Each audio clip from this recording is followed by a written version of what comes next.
Come back, baby, you! If you're starting a brand new character for Path of Exile 2, 0.5.5, or even the full release, and you don't want to spend half your campaign wondering where the hell you're supposed to go next, then this is the guide for you.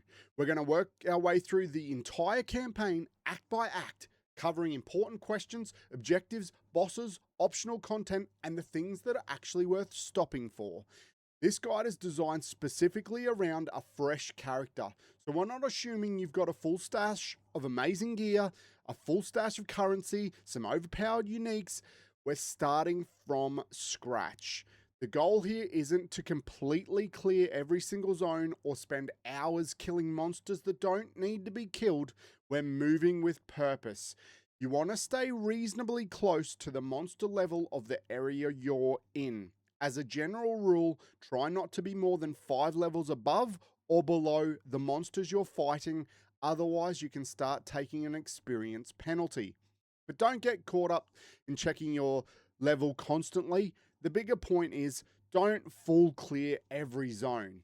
That might feel like you're getting more value out of the area, but over the course of the entire campaign, all that extra time killing can add up to a ridiculous amount of time wasted. Instead, we're going to focus on the things that actually matter. Area's main objective, important quest objectives, league mechanics when we encounter them, useful rare or yellow enemies that we come across along the way. I'll point out the important stuff as we go, including the optional bosses and permanent bonuses that are worth grabbing. So with that out of the way, let's get into Act 1. Act 1, the Riverbank. We start our journey at the riverbank, which is a level 1 area. There's no waypoint here, and our first boss is the Bloated Miller. For the start of the game, there's not really anything complicated going on. Choose your movement type, head forward, and speak to the wounded man. You'll then need to take down the zombie nearby, which will give you the starting weapon. Equip that straight away and keep moving. A little further into the zone, you'll come across a large chest. Inside that, you'll find your first skill gem. You'll get the tutorial prompts here, so follow those, but essentially socket your skill gem and allocate your skill. Once you've got your skill equipped, put it into your skill bar, and we're ready to keep moving. From here, there's really no need to wandering around killing everything. Just push forward to the boss. Your objective is to reach the end of the riverbank and take on the Bloated Miller. The Bloated Miller is your first campaign boss, so it's basically an introduction to how Poe2 wants you to approach boss fights. Don't panic, don't stand directly in front of him, and don't get too greedy with your attacks. Learn the basic rhythm of the fight, avoid his attacks, and take your opponent's opportunities to deal damage. When he flashes red, he's basically powering up his attack. So get ready to dodge roll when you see these powered up red attacks. Take down any zombies that he spawns and keep chipping away at his health until he's dead.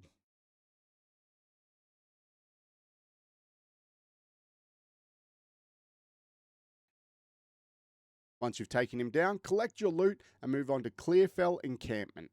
Welcome to your first town.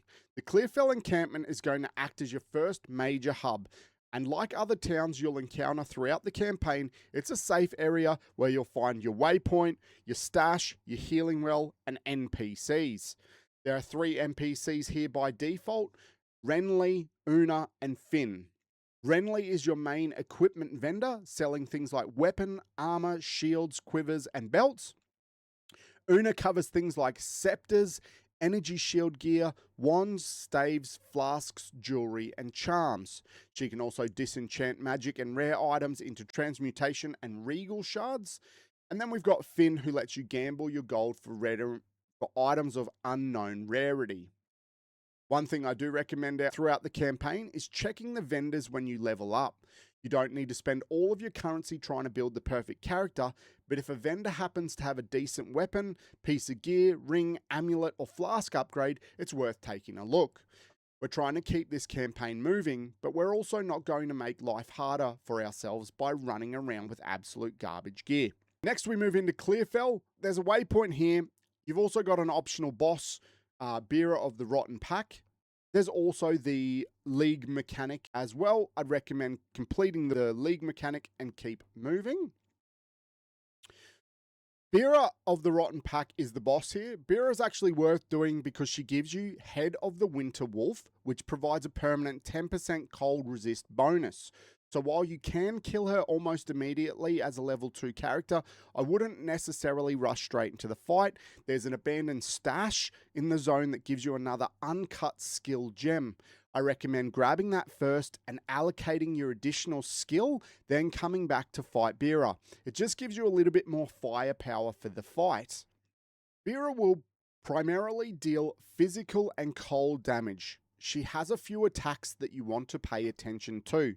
Her basic attacks include a flurry of frost shards that track you, as well as frost spikes fired from a semicircle in front of her. She'll also create frost runes around the arena that erupt into ice spikes. So keep moving, pay attention to the ground.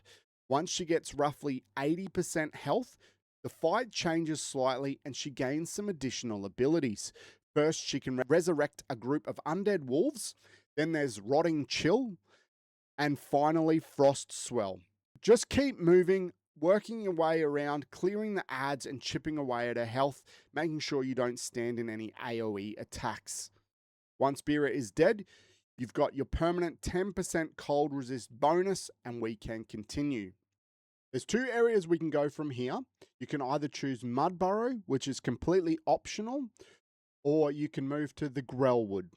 If you want to do Mud Burrow, it is completely optional. So if you're trying to move through the campaign quickly, you can absolutely skip it.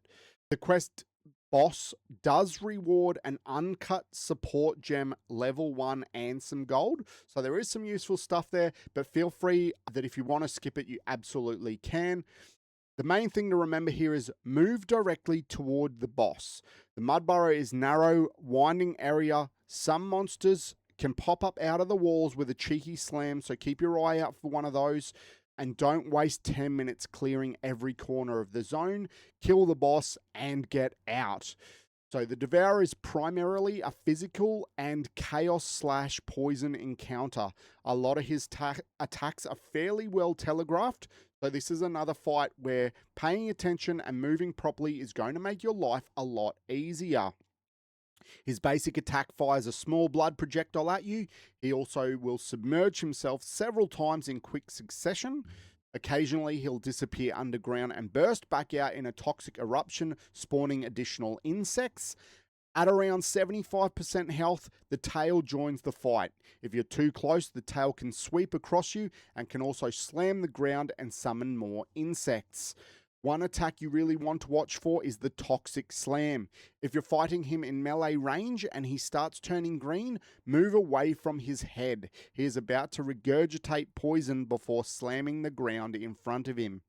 And then we've got Poison Barrage. The boss will flash red before spraying poison across the arena from side to side. This is a great example of why dodge roll is so important in PoE 2. Dodge through it, use those time frames to attack him, do damage. Once he's down, get your reward and move back to the checkpoint where you can return to Clearfell. And from here, we want to move forward to the Grellwood. Up next is the Grellwood. This is a level 4 zone. It has a waypoint. This area is a little more involved because it's part of the Secrets in the Dark quest line.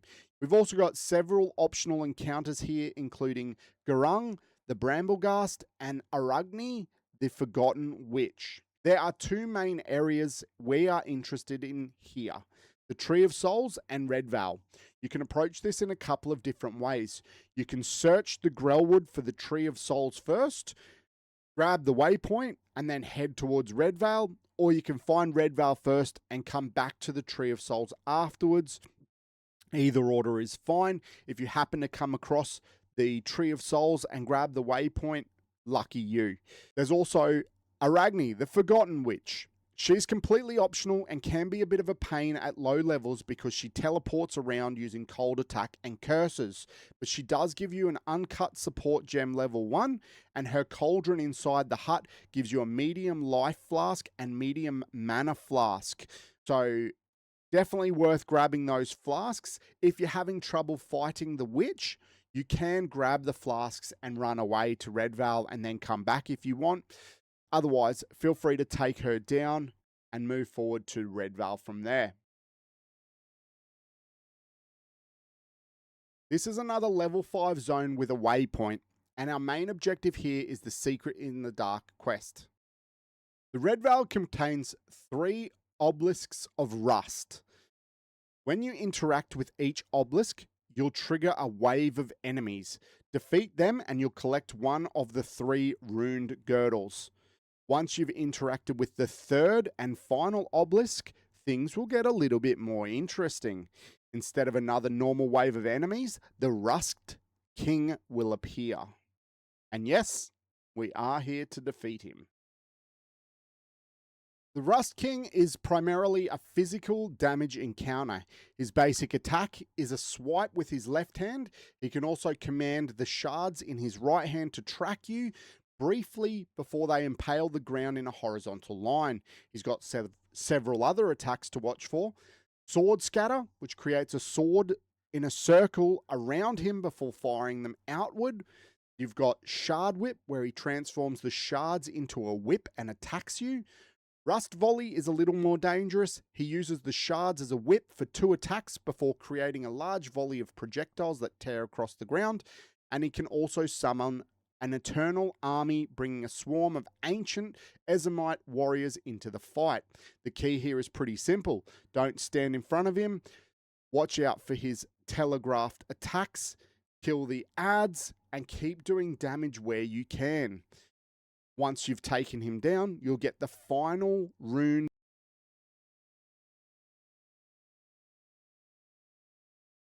With all 3 runed items collected, head back to Clearfell Encampment and speak to Renly.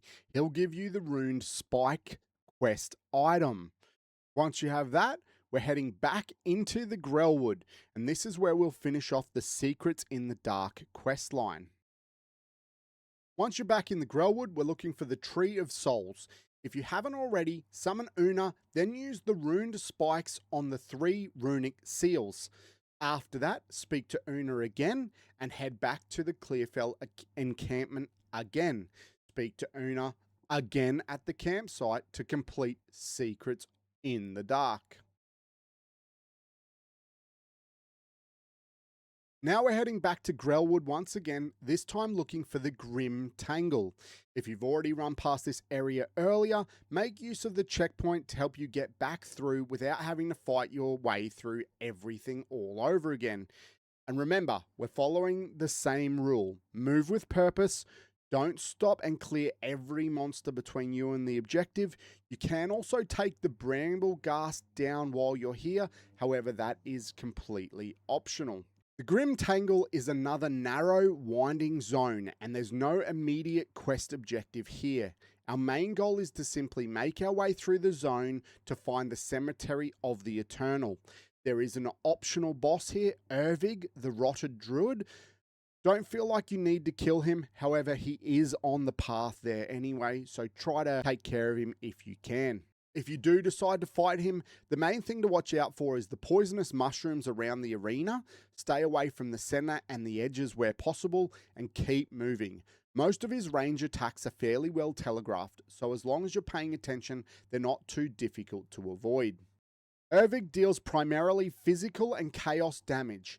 At range, he'll fire 3 projectiles towards your feet, which will erupt when they hit. Up close, he'll use his arm to attack you. He's also got several abilities to watch for. Teleport lets him move around the arena using rotten vines. With Barrage, he'll point his staff at you before firing a series of projectiles. Fungal Slam sees him raise his staff and channel before dealing area damage around himself. Then there's Rock Smash. You'll get an audio cue as he rages a large boulder before throwing it at you. Watch his arm closely. As soon as he starts bringing it down to throw the rock, dodge roll.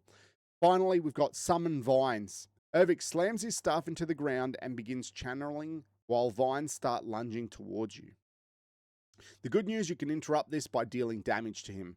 Again though, remember that this fight is optional. If you're looking to get through Act 1 quickly, feel free to skip. From here, we're moving to the Cemetery of the Eternal. This is another large zone and it's part of the Sorrow Among Stones questline. We're looking for two main locations, the Tomb of the Consort and the Mausoleum of the Praetor. You'll need to defeat the boss inside each area before returning back here to continue the quest. There's also a little secret worth knowing about. If you're following the edge of this zone, keep an eye out for ancient ruins. There's a sarcophagus here that guarantees a iron ring or a lazuli ring. There's no difference in which of the two underground areas you complete first. So my advice is simple. Just do them in the order you find them and also grab that ring if you see it. Tomb of the Consort. This is where you'll find Asina, Praetor Consort. Our objective here is straightforward.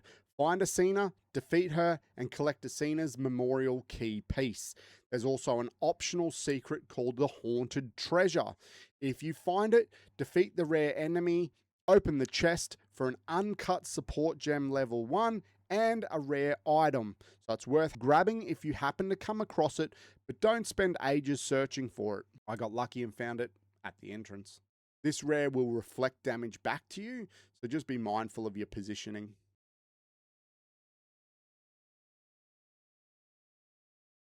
Asina, Praetor Consort. Asina deals physical damage. Her basic attacks are fairly straightforward. At close range, she'll slash at you with her sickle, while at range, she'll cause the ground to upheave in a cone.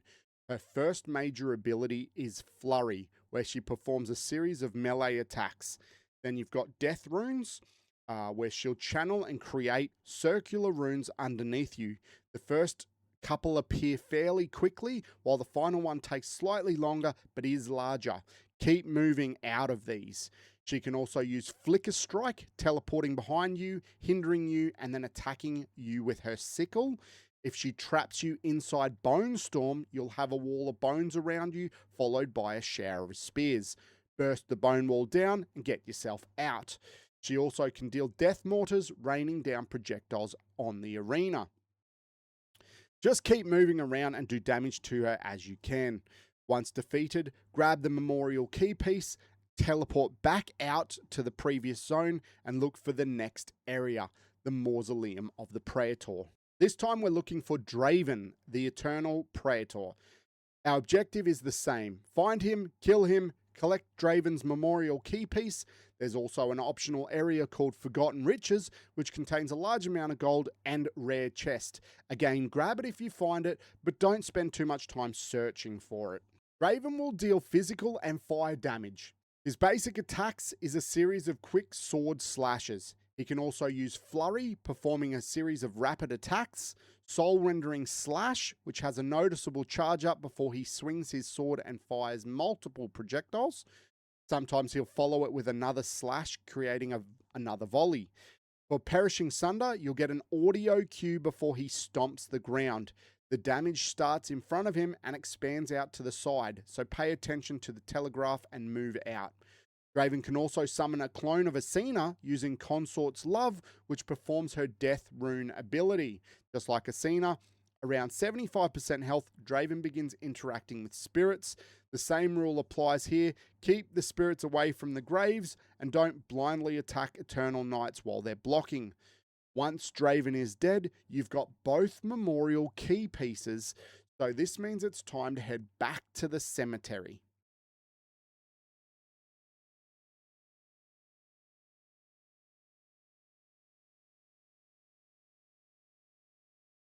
Return to the Cemetery of Eternals and head to the Memorial Gate near Lachlan. Use your 2 memorial key pieces to open the gate. Follow Lachlan to his family grave. This is where things take a turn. Lachlan will transform into Lachlan of Endless Lamont. Spoilers. Lachlan will deal physical and cold damage. His basic attacks include several sword swings and slams.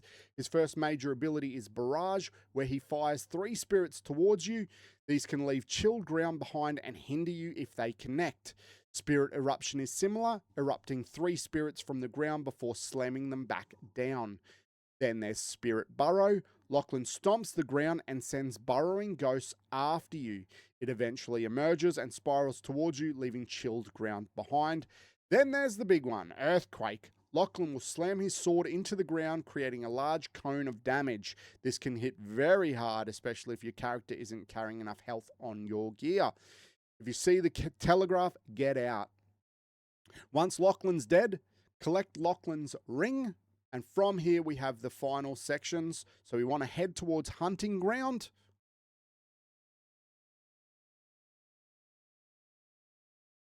Take the waypoint or portal back to Clearfell Encampment and speak to Una. You'll witness the revival of the Hooded One, which is pretty important quality of life upgrade because he can now identify your items without a scroll of wisdom. No more wasting scrolls of wisdom to figure out what shiny item you picked up and what it actually does. Before leaving town, have a quick look through the vendors for any upgrades, then we're heading back out. The Hunting Grounds is a level 10 zone and things are starting to get a little bit more dangerous. There are some nasty enemies here, so don't switch off your brain. We've also got an optional boss, the Crowbell. This is definitely worth doing. Defeating the Crowbell gives you 2 weapon set passive skill points. You can kill him if you're comfortable with the fight, or come back later if he's giving you too much trouble. Definitely worth doing though.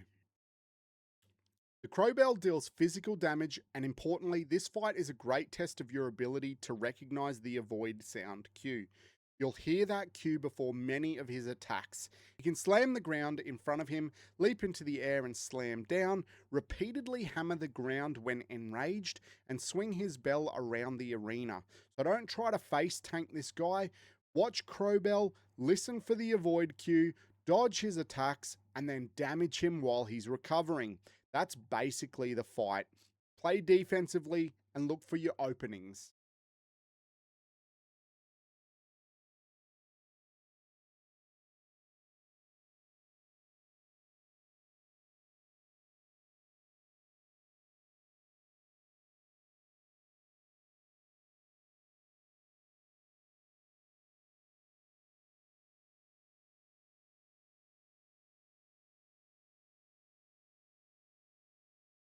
From the Hunting Grounds, we're heading to Freythorn.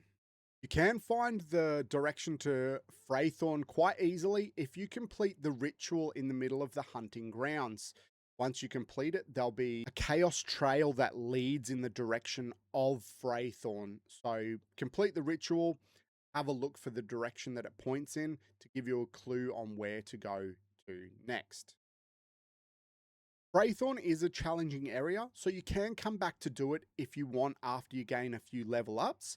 It is important though because it contains the King of the Mist, and defeating him will give you 30 extra spirit and an uncut spirit gem level 4. This will allow you to create your first persistent buff. To reach the boss, you need to find and cleanse the 3 ritual altars. Interact with each altar, defeat the enemies that spawn, and move on to the next one. Once you've completed all 3, head towards the top of the zone where you'll find a much larger ritual. Clear the enemies around it, activate it, and survive the final wave. Then the King of the Mist will arrive. When completing the ritual, just keep in mind that the chaos will point towards the direction of the remaining ritual altars. The King of the Mist deals physical and chaos damage and has a mixture of ranged and melee abilities.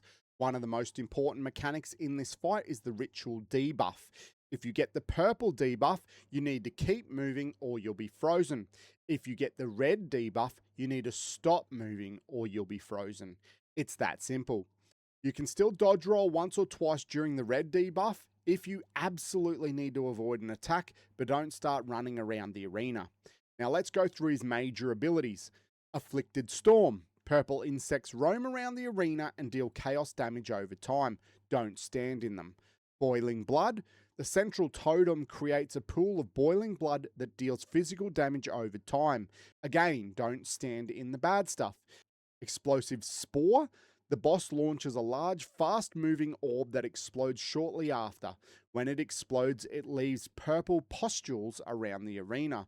A good trick here is to bait the initial spores towards the edge. That keeps the middle of the arena open and gives you more room to move. So remember, purple debuff, keep moving.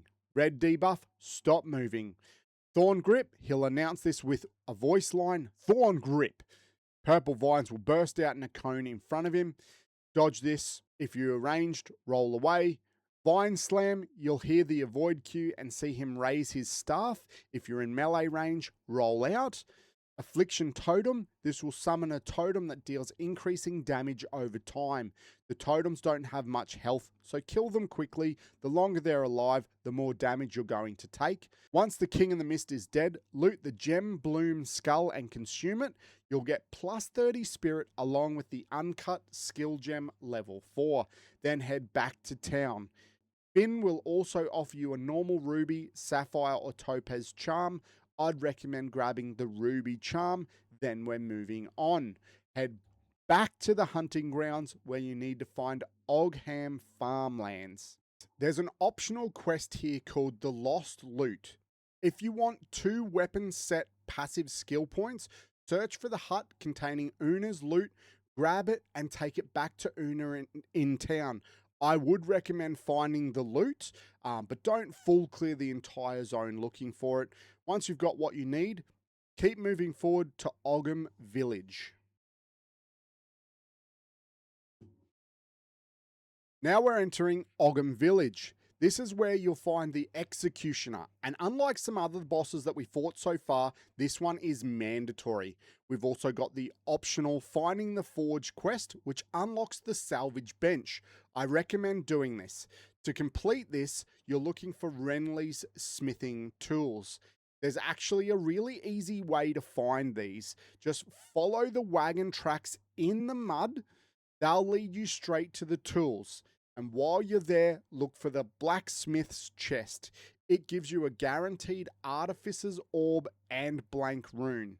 You can take the blank rune back to Renly and exchange it for a lesser desert, glacial storm, or iron rune. I'd recommend the lesser elemental rune for your weapon for the extra damage. Next up, we want to look for the Executioner, the boss of this area. The Executioner deals physical and fire damage. His slam attacks can absolutely ruin your day. His basic attacks are large swinging, axe, and a punch. During the fight, he'll also summon reinforcements. Kill them. Don't let the arena fill up while you're focused on the boss. His thunder attack damages everything in a line in front of him. And then there's Execution Sentence. He raises his axe into the air, it starts glowing red, and then comes crashing down, causing a huge explosion. When you see that animation, get out. He also has a guillotine, where he plants his axe into the ground and pulls it like a lever, causing a guillotine to drop from above. And finally, Leap Slam. He jumps towards you, slams down, then turns around and does it again. All this fight is about is watching his animations and getting him damaged. Once he's dead, free the prisoner at the top of the platform and continue toward the Manor Ramparts. Take the waypoint back to town and speak to Latus for your uncut skill gem level 5.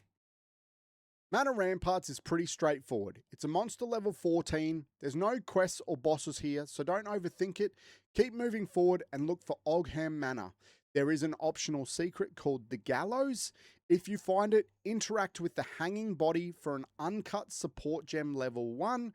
But once again, don't spend 5 minutes searching every corner of the map for it. Our main aim is to look for Ogham Manor here and clearing the ads as we go. Ogham Manor, monster level 15. This is it, the final major area of Act 1. Inside Ogham Manor, you'll find Candlemas, an optional boss, and Count Geonor, the Act 1 boss. I'd recommend doing Candlemas because he gives you Candlemas's essence, which provides a permanent plus 20 max life. Candlemas is found on the first floor. Candlemas will deal fire and physical damage. He's got a flame slash, which is a bit sneaky. He'll raise his sword, appear to fake you out, and then send a fireball towards you. He can also leap slam, creating a fiery area around where he lands. Flame breath is a tracking fire attack, so keep moving. And with Candle Mortar, he ducks down and fires multiple volleys of fireballs from his back. Watch out for this one. Watch the telegraphs and take your opportunities to attack. Once he's dead, you've got a permanent plus 20 to life. Now it's time for the big one, Count Geonor. Before you go into this fight, I'd strongly recommend checking your gear for cold resistance. Geonor is a physical and cold damage boss. Having some extra cold resistance can make this fight much more comfortable. Geonor starts the fight in both human and wolf form. As you damage him, he'll eventually transition permanently into his wolf form and the arena will be covered in fog. During this section, normal monsters spawn, which is actually useful because they provide flask charges. Pay attention to Geonor's voice lines during the fog phase. When he finishes a line, he lunges out of the fog, so listen for the dialogue and be ready to dodge. Once the fog clears, he returns to wolf form with additional abilities. This is the final fight of Act 1, so let's break down the important mechanics. Avalanche. Geonor creates 2 walls of frost before smashing them. You can dodge roll through the frost walls to avoid the slam. Bloodburst. 3 spheres of blood form in front of him before exploding. If you see them forming, either run past him if you're in melee or keep moving away if you're ranged. Blood Moon Requiem. This is similar to the cold version, but also applies corrupting blood. It becomes particularly dangerous later in the fight when it starts overlapping with other abilities. Blood Elite. Geonor disappears into a mist of blood before slamming down on top of you. Move out of the impact area. Counterattack. If you're standing behind him, he'll turn around and swing in a large arc. If you're melee, dodge past him. If you're ranged, dodge away. Freezing Gale. This fills much of the arena with chilling mist, leaving a clearing in the center. Werewolves will continue spawning. Geonor also speaks before each leap, so use the voice line as your cue to dodge. Frost Breath. A straightforward cone of frost. Don't stand in front of it. Frost Strike. He imbues his sword with frost before stabbing forward and icy projectile. Frozen Upheaval. Ice patches appear in the arena before erupting into ice shards. When you see the patches appear, move. As his health drops, Blood Moon Requiem can overlap with this ability. Impale. Geonor points his sword forward and charges at you. If he connects, he'll pin you against the wall. If he misses, he follows up with a large frost sweep behind him. Dodge the attack and charge immediately back in. Leap Slam. Pretty straightforward. He jumps towards you and slams the ground. Pale Moon Requiem. He raises his sword and calls down multiple pillars of chilling light. Act 1 is now complete. Collect your loot and head back to Clearfell Encampment. Check the vendors for upgrades, particularly anything that can improve your fire resistance before moving to Act 2. Then speak to the Hooded One and select Follow the Beast's Trail, and we're off to Act 2.